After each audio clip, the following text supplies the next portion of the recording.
Jai Gurudev. This is the third Vedanta talk that we've done. The first two, we focused on the Bhagavatam, and the last one was the inquiry of the sages, and the one in the same thing, it was about the devotion to the Supreme Lord. And in the inquiry of the sages, what was asked to Sage Sutta was, please enlighten us. Atatmaya Sat Kamaya Tamasoma Jyotir Kamaya Mityoramam Amritam Kamaya Om Shanti Shanti Shanti. And he then said, I shall enlighten you. And he started praising the gurus first. Yeah, he praised his great guru Sukadev first. And last night was Guru Purnima. So it is fitting that we go into the Guru understanding tonight, because Guru Purnima is all about the celebration of the spiritual master. It's all about the celebration of the Guru. So why did Sage Sutadev praise his Guru before Sriman Narayan? Why do we always chant Om Shri Guru Bhyo Namah, Om Guru Brahma, Guru Vishnu, Guru Dev, Om Maheshwara, Guru Sakshat Param Brahma, Tasmai Shri Gurave Namaha? And this is, it's a very beautiful understanding. At the end of the yajna last night, we chanted verses from the Guru Gita in the Guru Stotram, but we'll go through it tonight and just get an understanding of the beauty of a spiritual master, because this discussion comes up always. Why do I need a guru? What's the point of a guru, etc., etc., etc.? So the first verse in the Guru Stotram comes from verse 67 of the Guru Gita, which is Akanda Mandalakaram Vyaptam Yena Characharam Tatparam Dashitam Yena Tasmai Shri Gurave Namaha. My salutations to that Guru who revealed to me that truth which is unfragmented, infinite, timeless divinity, and which pervades the entire universe, movable or immovable. Salutations to that Guru whose feet reveal the Supreme Being that pervades the indivisible sphere of animate and inanimate creations. And so we offer pranams, we offer salutations to the Guru's feet, who can reveal the Supreme Being, you know. And in this verse, it said that the contemplation should be, and your focus should be completely at the feet of the Master. You know, your eyes, your senses, everything should be at the feet of the Master. And on the retreat, we were actually asked, the question was asked, why the feet of the Master? All the grace lies at the feet of the Guru, yeah? And it takes humility. It takes humility in order to actually bow down to the feet of the Master, yeah? If you know and you realize that the Guru can give you the Supreme, he can give you the Supreme realization, the Supreme Satchitananda, take darshan of his feet with humility, bow down. You're not bowing down out of servitude, you're bowing down out of gratitude and love. There's a different consciousness with how you revere and actually worship the Guru. Yeah? The Guru's feet reveal the Supreme Being that pervades this indivisible, this sphere of animate and inanimate creation. And only by surrendering, by keeping your focus, by meditating on the feet of the Master, the Supreme Reality, Sriman Narayan himself, who is present in all things, in animate and inanimate, it can be revealed. And it's only through the grace of the Master that this truth can be revealed. Without the grace of the Master, it's not possible. When we do Kriya Yoga in the beginning, we always chant Om Shri Guru Bhyo Namaha, Om Swami Vishananda, Om Shri Mahavatar Kriya Babaji, Mahavatar Kriya Babaji, Mahavatar Kriya Babaji. We're offering pranams to the feet of the Guru. Yeah? And it's through this humility and this gratitude for the love that they have and are willing to give us to reveal the highest truth that we offer pranams to their feet. This relationship with the Guru, it gets mistaken for control, it gets mistaken for ownership, etc., etc. It's not like that. It's a love relationship beyond comprehension, beyond understanding. Yeah? The next verse of the Guru Stotram is Om Ajnanatimirandasya Gyananjana Shalakaya Chakshurun Militam Yena Tasmai Shri Gurave Namaha. This is verse 34 of the Guru Gita, and it says, "My salutations to that reverential Guru who opened my eyes by applying the divine carillum of the knowledge of the self in my eyes, which has been blinded by the cataract of ignorance." And here it's very important to note, the Guru has opened my eyes by applying the divine carillum.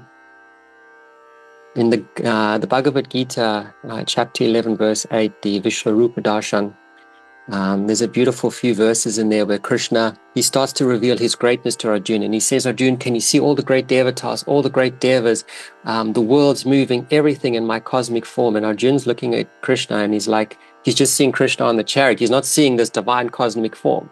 And Krishna says to him in chapter 11, verse 8, he says, "What you have to see, this is your human eye cannot grasp. But there is a divine eye, an innermost seeing, and that eye I now give you to behold me and my divine power." And Krishna is telling Arjuna that in order to see the true form, the self, the divinity, cannot be seen through the normal eyes. Natum mam sakshaye drashtam aneva swa chakshusa. Due to these physical eyes, you can't see. You can't perceive my glory because you are only seeing with your physical eyes. And these physical eyes are limited. They're limited to only seeing the material existence.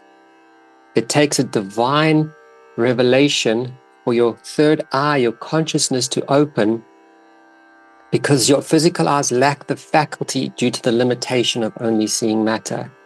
And because they only hang on to matter, they hang on to this limitation, they can't grasp the divine reality. And for this, the other eyes must be given. And that is what the Guru does. He comes and he removes the ignorance from us. He removes the pride, he removes the ego, he removes all of this through his grace, so that the divine eyes can be given, so that you can see the greatness that lies behind everything.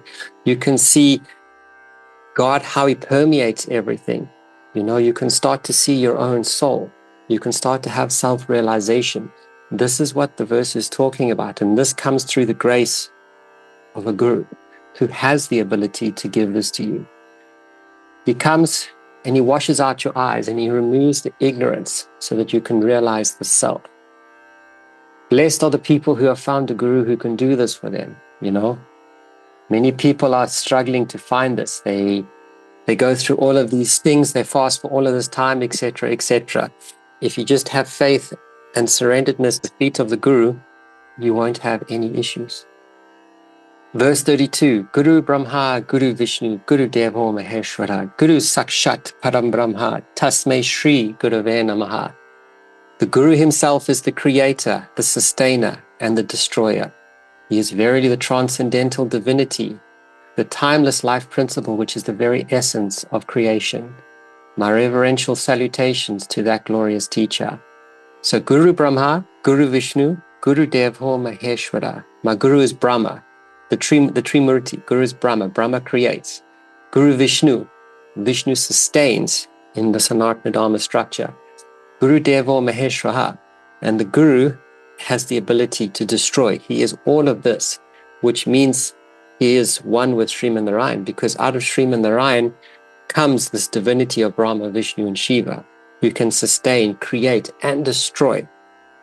And the Guru, when he is fully realized, he is able to create your reality, sustain it, and destroy your old reality, and take you to the highest realization. So when you're surrendering to the feet of the Master, when you are having faith in the Master, having faith in the Guru, this is why you are having faith. It's not just because they look nice or they have sweet words, etc. It's because the Guru is able to give you everything. You understand? I always talk about Vivekananda going to meet his Guru, Sri Paramahamsa Ramakrishna. And he asked Paramahamsa Ramakrishna, after asking all the Gurus in India, and they all said no, he said, "Have you seen God?" And Paramahamsa Ramakrishna said, "Yes, I have seen God." Because then he said, "If you have seen God, you can give me God.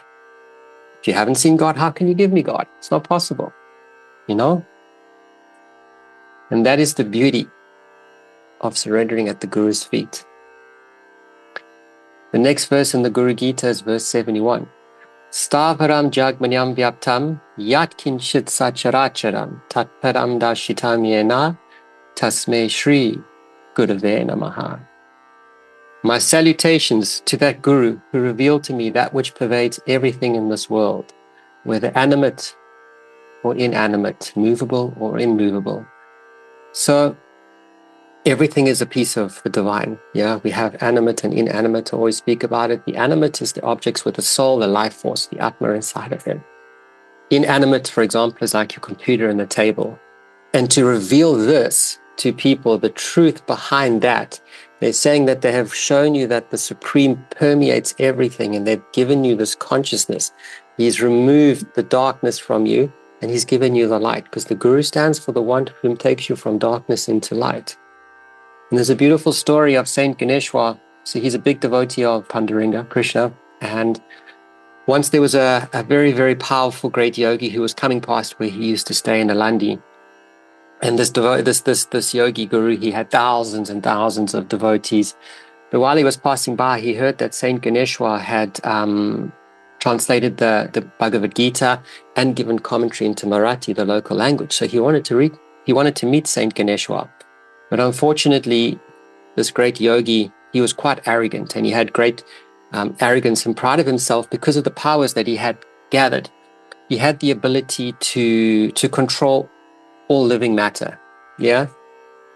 So he was super arrogant, and he believed that he had achieved such a high point that everybody should worship him. And so that when he was coming to Alandi, he stopped and he was seated on his chair, and everybody was offering pranams, bowing at his feet. And he said to his devotees, go and tell Saint Ganeshwar I want to meet him. He should come and see me. And now Saint Ganeshwar, he was one with Panduranga Krishna. He was God realized. So he knew what was coming, and he was sitting with his sister and his brother on a wall. They were meditating, singing Panduranga bhajans, etc. And the devotees of this guru comes to him and says to him, our guru wants to meet you. He's asked, please come with us so that you can meet him. And Saint Ganesh was like, why do I need to go and meet your guru? You know, I don't need anything from him. I have no interest in meeting him. Why should I leave my association with Bhagavan Krishna to go and meet him? If he truly wants to meet me, then he should come and meet me. He should be humble enough to come, and because he has a desire that he wants fulfilled from me. I do not need anything from him. So why should I go and meet him, you know? Because Saint Ganeshwar knew that the guru had become very arrogant. And of course, when the guru is aligned with the divine, they do the divine will, because God always wants to destroy our arrogance and our pride. So the devotees went back to this great yogi and said, Saint Ganeshwar says he's not coming to meet you. If you want to see him, you should spend time and go and see him. So the guru got furious. And he said, that's it. If he doesn't want to see me because he's so arrogant and he doesn't want to get off his chair, then I'm going to destroy and kill this whole village. And this was a realized master, you understand? And like that, at the drop of a hat, he lost his consciousness. He lost his ability to reason. We discussed it on the retreat. Anger leads to the downfall, because when you're in anger, you can't reason. And that downfall comes from your pride and your ego. So the guru got furious, and he said, if he doesn't come, I'm going to destroy this whole village. So the devotees went back to Saint Ganeshwar and said, look, pranams, the guru said if you don't come, he's going to kill everything and destroy everything in this village. So Saint Ganeshwar was like, things are really worse than I understood with this guru. So he closed his eyes and he said, Panduranga, hey, everything is your will. What do we need to do in order to resolve this? And at that point, the wall that Saint Ganeshwar, his brother and his sister were on, lifted up into the sky, and it started flying to where the guru was. And now this guru is sitting on his great chair, thousands of devotees worshipping him and saying, oh, pranams Gurudev, you're so amazing. And this wall is flying towards him with 3 people sitting on it. And Saint Ganeshwar, the wall lands in front of this guru. Now the guru, he had the ability to control life, but he didn't have the ability to control inanimate objects as well. So when the wall landed in front of him, he was startled, because now Saint Ganeshwar, he's got such devotion for God that he has the ability to control animate and inanimate objects. And the guru realized that before him was actually somebody greater than he thought he was. And like that, God, in a simple way of just showing something like that, he humbled this great yogi. And the great yogi got off his chair and he bowed at the feet of Saint Ganeshwar.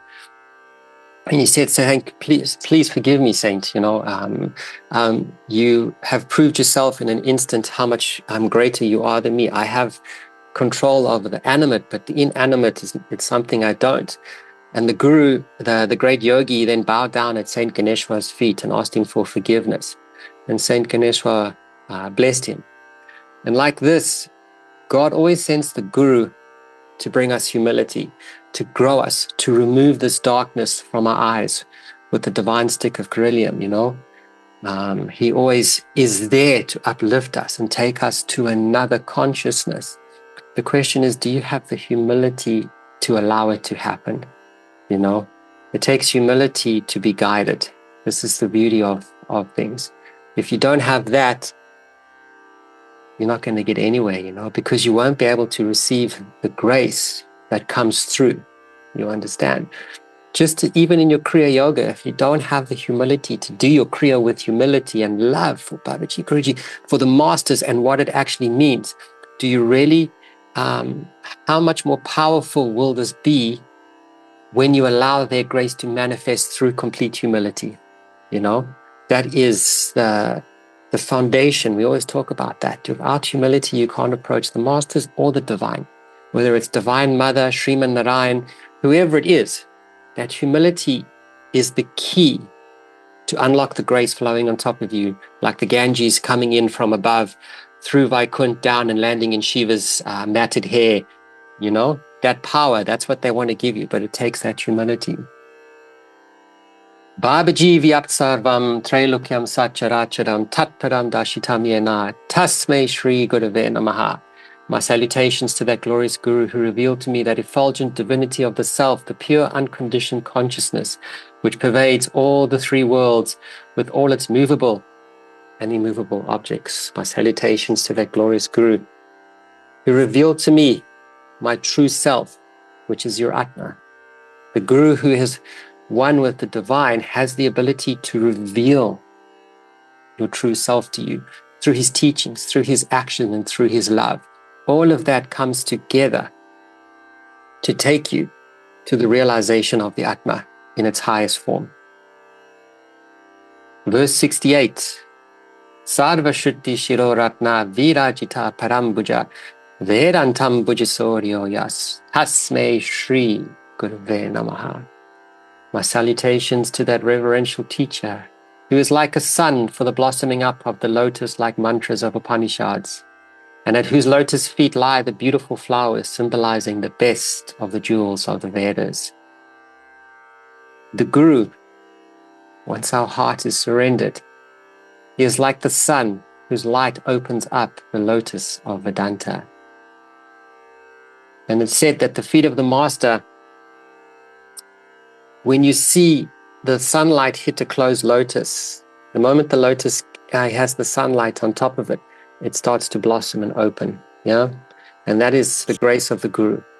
Once their love lands on us, we start to open, and the realization and the beauty of our true nature starts to get revealed. Before that, it always stays closed. It's like the rays of the sun hitting the lotus. And until the grace of the Guru is poured upon the disciple, one is always in ignorance and is always closed in the heart chakra, where the soul resides. But when the light of grace is poured upon the disciple, one rises above this duality. This duality is what keeps us good, bad, negative, positive, etc., etc., etc. In truth, all is one. When you can rise above the duality, which is actually the duality of the mind, inside of the heart center, it's only divinity. There's nothing else. The Guru teaches to be only in duality, you'll never be able to rise above it. I always say this, the Guru can only give you what he has attained, nothing more. If they have attained mind, that's all they can give. If they have attained the realization of the self, they can give you that. And that is the beauty of the spiritual master. Because it's not just about finding this outside happiness, because because that's controlled by the senses and the emotions. The Satchitananda, this higher bliss, this inner happiness, this inner truth, that's what they come and reveal to you, like the sunlight hitting the lotus flowers, so it opens up. Yeah. Chaitanya Shashvashatanto Vyomatito Niranjana Bindunara Kalatita Tasmei Shri Gurave Namaha. My salutations to that reverential teacher who is verily the eternal consciousness and who is beyond ether, beyond the bindu, the nada, and the kala, the subtle aspects of the mystic syllable of Om. Here we're offering reverence to the Guru who is pure consciousness, pure peace, and pure eternity. These are the three qualities of the Trimurti, Brahma, Vishnu, and Shiva, you know. The Guru transcends ether and is without stain. He is beyond the divine sound of nada, nada kriya. He's even beyond that. He is inside that, and that is what we are searching for. Yeah. He is the Sri Bindu. Yeah. He is the point inside of the Sri Yantra. When we get to the Sri Yantra meditations, the point inside the Sri Yantra is the Guru. You know. He is that cosmic sound. And the Guru is this Kala, because Kala has two meanings, you know. Kalaratri is the vision, for example, and time, Kala. And the Guru is both for us. He is the vision, and he also is the time, because through him, time has no existence. Jnana Shakti Samarutha Tattvamala Vibhushitaha Bhukti Mukti Prasadacha Tasmei Shri Gurave Namaha. My salutations to that glorious Gurudev who is established in knowledge and power, who is adorned with the garland of knowledge, and he grants both worldly prosperity and spiritual liberation. Salutations to the Guru who firmly rides the power of knowledge, because the Guru is full of knowledge. He always knows what to give because he is one with you. That's why the Guru always knows what to give. He knows how to give it and whom to give it, because each person needs something different. Each soul has different samskaras to let go of. Each soul has a different need due to their existence. And the Guru, through his grace and his perfection, knows how to deal to enlighten every soul back to its true reality. Verse 73 of the Guru Gita. Aneka janma samprapta karma bandha vidahine atma jnana pranena tasmei shri gurave namaha. My salutations to that reverential teacher who, by imparting the knowledge of the self, has swiftly burnt away the bondage of karma, which had taken so many lives to accumulate. Shoshanam bhavasindoscha jnapanam sada sampada guru pado dakam samyak tasmei shri gurave namaha. I bow to the divine Guru whose grace dries up the ocean of seeking and the subsequent sorrows and makes one realize the supreme truth. My salutations to the lotus feet of my glorious Gurudev. Na Guru Radikam Tattvam, Na Guru Radikam Tapaha, Tattva Jnanat Param Nasti, Tasmei Shri Gurave Namaha. There is no higher truth than the Guru, no higher penance than service to the Guru, and there is no higher realization than the knowledge of truth imparted by the Guru. My salutations to such a Gurudev, who is himself that very timeless truth. There's two other very beautiful verses, and then there's a very, very powerful story, how the Guru tests us. And in verse 76 of the Guru Gita, it says, Dhyana mulam Guru murite, puja mulam Guru pajam, mantra mulam Guru vakyam, moksha mulam Guru kripa. The root of meditation is the Guru's form. The root of worship is the Guru's feet. The roots of mantra is the Guru's word, and the root of liberation is the Guru's grace. That's why Kriya is so powerful, because it has the grace of the Gurus. And all you have to do is surrender to the Kriya and allow it to do whatever it needs to. And Babaji and the Masters will take everything from you. Srimat Parabrahma Guru Smarami, Srimat Parabrahma Guru Vadami, Srimat Parabrahma Guru Namami, Srimat Parabrahma Guru Vajami. I remember my Guru who is Parabrahma, the transcendental absolute. I praise my Guru who is Parabrahman, and I bow to my Guru who is Parabrahman. And I serve my Guru who is Pada Brahman. And I remember my Guru who is Pada Brahman. The Guru is equal to the Supreme. That's what that verse says in every aspect. Yeah.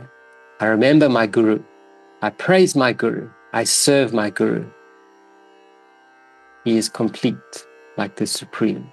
And because of his completeness, he can take me to the ultimate destination. So there's a beautiful story of Deepak. And Deepak was, he was an extremely learned person. And once he was going through the Shastras, he was reading the Guru Gita, etc. And in the scriptures, it says that for a wife, for a patrivata, the husband is God, yeah? And for a son and a daughter, his or her parents are God, you know? Matru devo bhava, pitru devo bhava. And for a student, a disciple, the Guru is Pada Brahma. So when we say Guru Mata Pita, Guru Bandha Sakha, Guru Sakshat Pada Brahma, the Guru is the mother, the Guru is the father, the Guru is the Supreme. Yeah? And when a disciple surrenders to a master, and when we use the word surrender, you know, we have to be very conscious about what we're saying, because it's not just like, okay, yeah, you're my Guru, sweet, thank you, you know. You're actually surrendering with devotion, with love, humility. You're allowing the master to become your mother, your father, everything to you, you know. Surrender to the master's feet is not just like, please take me as your Guru, you know, as your disciple. You have to allow them to become everything for you. And the problem is, a lot of the time, people don't do that. They surrender to the Guru, and then they still behave in a debaucherous kind of way, yeah, which kind of defeats the object. If you're going to take a master, follow their guidance, follow their love, allow the grace. Because just service to the master, service to the Guru will give you everything. So with this in mind, you don't have to go to holy tirthas. You know, in the Shastras, it says all of that. If you take shelter at the Guru's feet, you don't have to go all over India to all the holy places. Simply taking the Chamrita, the holy water from the Guru's feet, being at the Guru's feet, whether it's his padukas and keeping his padukas in your mind and your heart, you don't have to do any of that. So Deepak, understanding this, he said, I want to find my Guru now. And he had this longing inside of him. And suddenly he had this longing that he needed to go to the Gandaki River, the Godavari River, sorry. And he had this strong feeling and this calling, and it was actually the Guru reaching out to him, because when the disciple is ready, when the devotee is ready, the Guru calls out to you and he pulls you to you. Yeah, he pulls you to him. So off Deepak went to the Godavari River, and he found an ashram there where the Guru Vedaraya was living. Vedaraya had his ashram, and he was known as Vedaraya because of his great knowledge of the Upanishads and the Vedas, etc. So when Deepak got there, he looked at the Guru and he said, please accept me as your disciple. And of course, the Guru just didn't say, okay, you know, you're my disciple, cool, I need somebody else, you know. You could see inside of the disciple and inside of Deepak that this was his chela, this was his devotee, and he'd been calling him. So he said, okay, fine. This feeling of belonging, this feeling of loving, this feeling of this is my master, I can honor this Guru, you know, was there. So he said, okay, fine, come into the ashram, etc. And in a short amount of time, Deepak was a very great scholar. He learned all the Vedas, he learned the Upanishads, he learned everything, you know, but it was just book knowledge. It's like you go to mechanical school and learn to take a car apart, and you learn what a filter and the thing, air filter, etc. All this book knowledge, and then they put you in front of a car and they're like, okay, put it back together now. And you're like, so it's easy to take apart, you pull a nut off, pull a bolt off, but to put it back, it's always a different story, you know? And that's what it's like learning the scriptures. Until you can live it, you've just taken the car apart and you've read a book on how to do it, but you actually have no idea how to do it. You understand? And that's the problem actually today, is a lot of people book knowledge, but the actual experience of being a true disciple of their Guru is very, very rare. You actually have to have this. So the Guru thought, you know what? I'm going to test Deepak now because I want to see if we can put the car back together. So what he did, he came to Deepak the one day and he said, look, it's time. For the next 2 years, I have 2 great sins from my past life that I need to work through. And it's going to take me two years to get through. And we need to go to Varanasi. And there I'm going to take on the sins. And will you look after me during this? I will be full of pus and sores. I will be angry, irritable for 2 years. You're still young. I don't know if you want to do this. So he looked at Deepak and Deepak said, yes, I'll do it for you, Guru. Let's go. And then Deepak looked at him and said, but if you want, I'm young and healthy. Give me the sins. I'll take it on because, you're way more important to the world than I am. So the Guru looked at Deepak, Vedanta looked at him and said, no, I have to do this myself because I have earned this. I have to experience it. Yeah. So off they went to Varanasi. And for 2 years, the Guru was suffering tremendously. There was pus coming out of his body. He went to the toilet. Deepak had to clean him afterwards. He was vomiting. He would go and get food for both of them. The Guru would finish all the food, like for 3 people, and then he would chastise Deepak and say, how useless are you? You can't even beg properly. And for 2 years, this went on, and it was crazy. And Deepak, he never even thought, oh, the poor Guru is suffering. It was just like, how can I serve him? How can I serve him? Cleaning his wounds, cleaning the blood coming out of him, etc. And one day, Mahadev, Shiva, appeared to Deepak and said, please tell me what you would like as a boon. And Deepak was like, huh?